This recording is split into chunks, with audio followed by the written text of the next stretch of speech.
प्रदेश में एक सुंदर सा राज्य था। और राज्य में एक राजा रहता था। उसका नाम था भानु प्रताप। वो बहुत शक्तिशाली और दयालु था।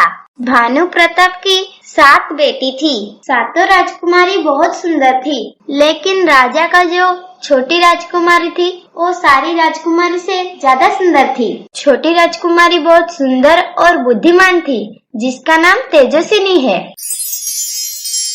राजा अपनी बेटियों को बहुत प्यार करता था। वो अपनी 7 बेटी का सारी इच्छा पूरी करता था, क्योंकि राजा की पत्नी का मृत्यु हो गया था।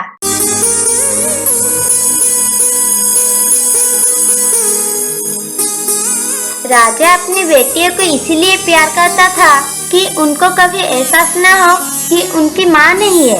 वो उनकी तरह तरह के भोजन रेडी करता था और अपनी बेटी के लिए अच्छा अच्छा खिलौना लाता था। और अपनी 7 बेटियों को देखभाल करने वो अपनी दास दसियों को जगाया था, जिनसे कि उन्हें कभी किसी चीजों की कमी न हो।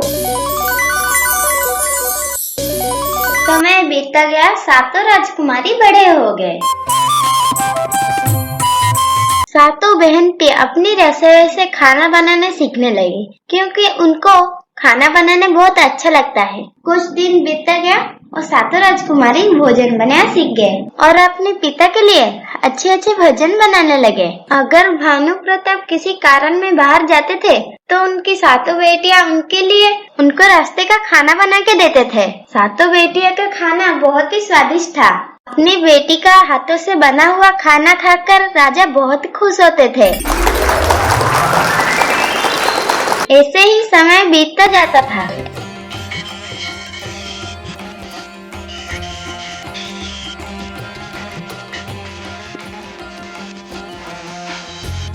एक दिन उत्तर प्रदेश में पड़ोसी राज्य ने आक्रमण कर दिया।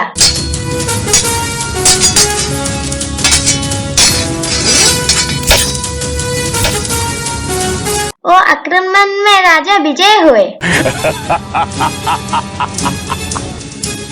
परंतु राजा ने अपनी कल्पतरु सेनापति को हरा बैठी।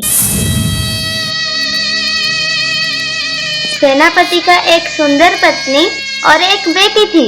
सेनापति की जाने के बाद वो दोनों इस संसार में अकेले रह गए थे। फिर एक दिन सेनापति की पत्नी राजा भानु प्रताप के महल में आता है और राजा से मदद मांगने लगती है। फिर सेनापति की पत्नी राजा भानु प्रताप से बोलती है, हे महाराज, हमारी मदद कीजिए। पति के जाने के बाद मैं इस संसार में अकेली पड़ गई हूँ। रहने के लिए जो छोटा सा घर था वो भी उजड़ गया। कृपया आप मुझे रहने के लिए कुछ स्थान दे दीजिए। सेनापति की पत्नी की बात सुनकर राजा भानु प्रताप को दया आ जाता है। राजा अपने महामंत्री को बुलाकर बोलता है, महामंत्री जी, सेनापति के पत्नी को हमारे महल के बाहर जो निवास स्थान है उसको सेनापति की पत्नी को रहने के लिए दे दो।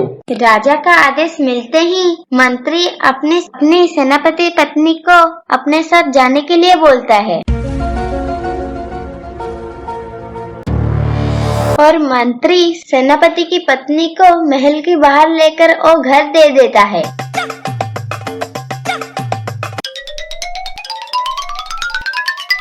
सेनापति की पत्नी अपनी बेटी के साथ वो घर में रहने लगते हैं। वो स्त्री हर दिन महल में जाती और रसोई में जाकर आग मांगती है। राजकुमारी तेजस्विनी को वो स्त्री बिल्कुल भी अच्छी नहीं लगती थी, क्योंकि ना उसकी आदतें 7 बहन को बहुत जल्दी ही लज्जित कर देने वाली थी। इसीलिए सेनापति की पत्नी जब भी आग मांगने आती है, राजकुमारी तेजस्विनी उसका अपमान करती और उसके ऊपर क्रोधित होती है और गुस्से में बोलती है, तुम प्रतिदिन इस महल में आग मांगने क्यों आते हो? क्या तुम्हारे घर आग जलाने के लिए कुछ चीज नहीं है? आप जाकर अपने घर में स्वयं आग जलाओ। अब दोबारा इस महल में मत आना। जब देखो तब मुंह उठा के चली आती है आग न ले। लेकिन उस स्त्री को राजकुमारी तेजस्विनी के बात में कोई फर्क नहीं पड़ता था। वो स्त्री वहाँ से चली जाती है।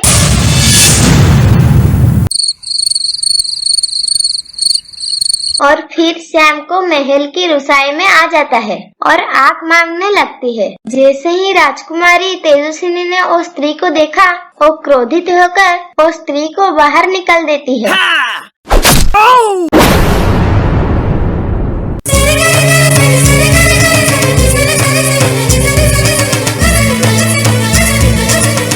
लेकिन उस स्त्री को राजकुमारी बातों में कुछ भी फर्क नहीं पड़ती थी। जब भी राजकुमारी क्रोधित होती है तो उसकी बड़ी बहन उसको समझाती है और बोलती है, बहन उसको माफ कर दो, वो स्त्री विधवा है।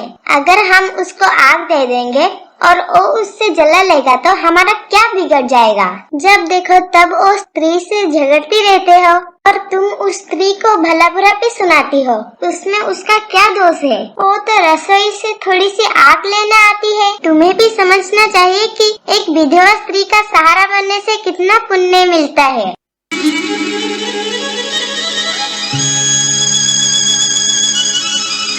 ये सुनकर छोटी राजकुमारी गुस्से में बोलती है, अरे बहनों, तुम लोगों को मेरी बात समझ में नहीं आती है। एक न एक दिन ये स्त्री हमारे साथ छल अवश्य करेगा, क्योंकि इसकी चरित्र सही नहीं है। और एक दिन तुम लोग देखना, ये हमारे लिए मुसीबत पैदा करके रहेगी। और तुम लोग ये बात मेरी याद रखना, देख लेना ऐसा ही होगा। यह बोलकर राजकुमारी तेजस्विनी अपने कब्जे पे चले गई।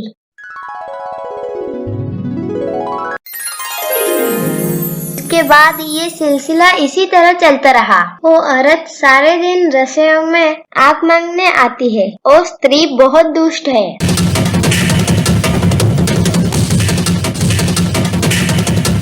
एक दिन वो रसोई में आग मांगने जाती है तो सबसे नजर बचकर राजा के भोजन में थोड़ी सी मिट्टी मिला देती है और राजा के लिए जो भोजन बना हुआ था वो पूरी तरह खराब कर देती है।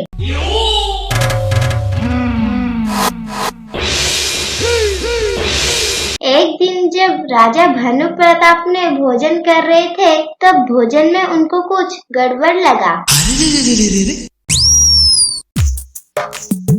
लेकिन राजा को अपनी बेटियों के ऊपर पूरा भरोसा थी, क्योंकि भोजन उनकी बेटियां बनाते थे। सभी बेटियों के प्रेम बहुत अधिक था, लेकिन वो समझ नहीं पा रहे थे भोजन ऐसी मिट्टी जैसा क्यों लग रही है। कौन ये भोजन को खराब कर रही है। अब ये सिलसिला रोज चलता था। अब राजा ये खाना खाते खाते थक चुके हैं और सोचने लगे, मुझे अब देखना चाहिए कि हमारे बेटी ऐसा क्या कर देता है कि भोजन के स्वाद मिट्टी जैसा लगता है। अब ऐसा सोचकर राजा भानु प्रताप अपने कृष में चला गया।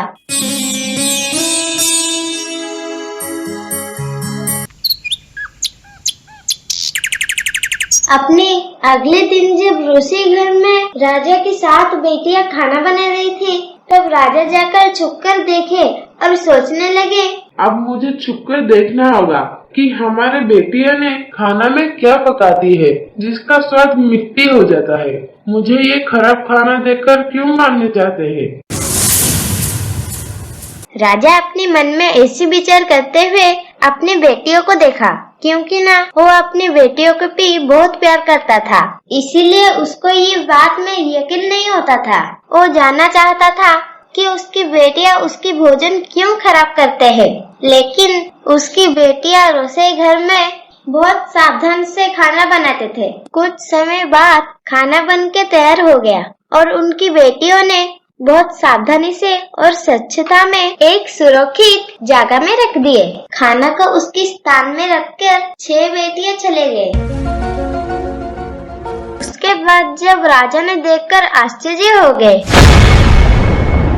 कि सेनापति के पत्नी रसोई घर में आकर आग मांगने लगा, तब राजकुमारी तेजस्विनी ने क्रोधित होकर बोला, जब देखो मुंह उठा के चली आती है आग मांगने। तुझे शर्म नहीं आती जो हमारे महल में आग मांगने चले आती है।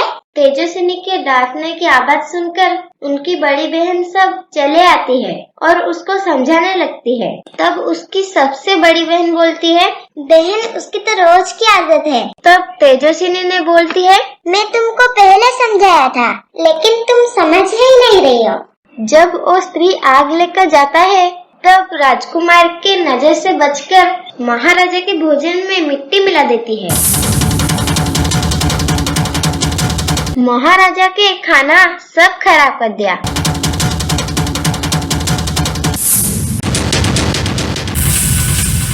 जब महाराजा ने देखा कि सेनापति की पत्नी ये सब कर रही है, महाराज बहुत क्रोधित हो जाते हैं और सोचने लगते हैं कि उनकी बेटी ने तो बहुत साफ सफाई से खाना बनाया था, लेकिन सेनापति की पत्नी आकर सारी खाना में मिट्टी मिला दिया।